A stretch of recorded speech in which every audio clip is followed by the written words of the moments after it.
नमस्कार दोस्तों, क्या आपको लगता है कि भारत पाकिस्तान सीमा पर विवाद समाप्त हो जाएगा?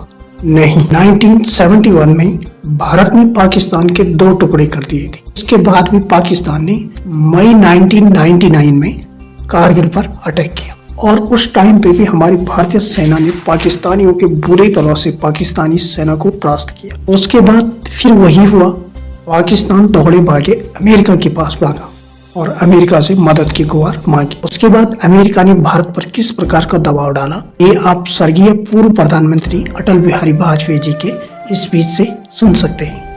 जब कारगिल युद्ध चल रहा था तो राष्ट्रपति लिंकन ने मुझे बुलाया न्यूयॉर्क में, वाशिंगटन में, राष्ट्रपति क्लिंटन ने, और उन्होंने कहा कि यहाँ पाकिस्तान के प्रधानमंत्री आ गए हैं, आप भी आ जाइए, दोनों मिलकर बैठिए, हम सवालों को तय करेंगे। हमने कहा जब तक पाकिस्तान के कब्जे में भारत की 1 इंच भूमि है तब तक मैं बात नहीं करूंगा।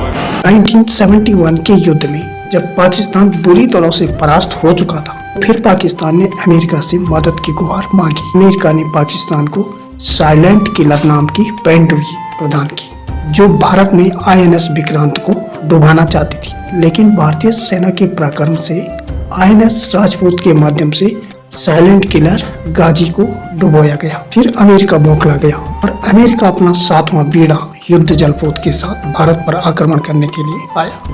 साथ में ब्रिटेन का ईगल भी भारत पर अटैक करने के लिए आया। अब स्थिति भारत के लिए थोड़ी गंभीर हो चुकी थी। ऐसे में स्वर्गीय पूर्व प्रधानमंत्री इंदिरा गांधी ने रशिया के साथ सुरक्षा समझौता किया था और उन्होंने रशिया से सुरक्षा मांगी। अगर भारत पर किसी प्रकार का कोई आक्रमण किया तो हम समझेंगे कि ये आक्रमण रूस पर किया है। अमेरिका का 7वां बीड़ा युद्ध जलपोत और ब्रिटेन का ईगल पहुंचने से पहले रशिया का 42वां बीड़ा सागर में पहुंच गया। जब अमेरिका और ब्रिटेन की सेना ने देखा कि रशिया का 42वां बीड़ा यहाँ पहुंच चुका है, तो अंत में इन दोनों को वहाँ से भागना पड़ा। उस टाइम पे इंदिरा गांधी ने अपनी एक स्पीच दी है जिसे आप सुन सके। हम जानते हैं कि उससे आज हम नहीं लड़ेंगे तो यही धक्का हमको लगेगा।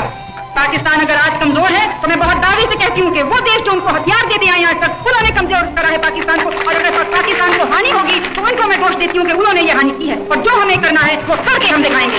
दोस्तों, 1971 का युद्ध हमारे लिए बहुत बड़ी मिसाल थी, क्योंकि उस टाइम पे विश्व का सबसे बड़ा रिकॉर्ड बना कि जो 93,000 पाकिस्तानी सैनिकों ने आत्मसमर्पण किया था हमारी फौज के आगे। और आज भी उन पाकिस्तानी फौजियों के ड्रेस, कपड़े, बेल्ट, हेलमेट, बंदूक, सब चीजें हमारे पास सुरक्षित है। माननीय प्रधानमंत्री नरेंद्र मोदी जी का अमेरिका से अटैचमेंट काफी है, लेकिन मुझे नहीं लगता कि अमेरिका ऐसी किसी भी स्थिति में कभी भारत की मदद करेगा। और ये इतिहास भी रहा है, उसने कभी भी भारत की कोई मदद नहीं की है।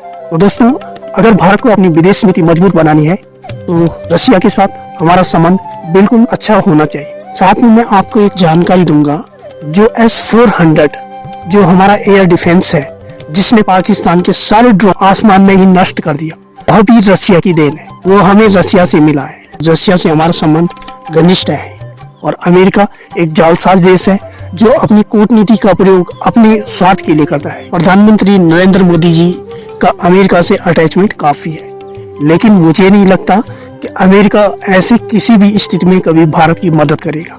और ये इतिहास भी रहा है, उसने कभी भी भारत की कोई मदद नहीं की।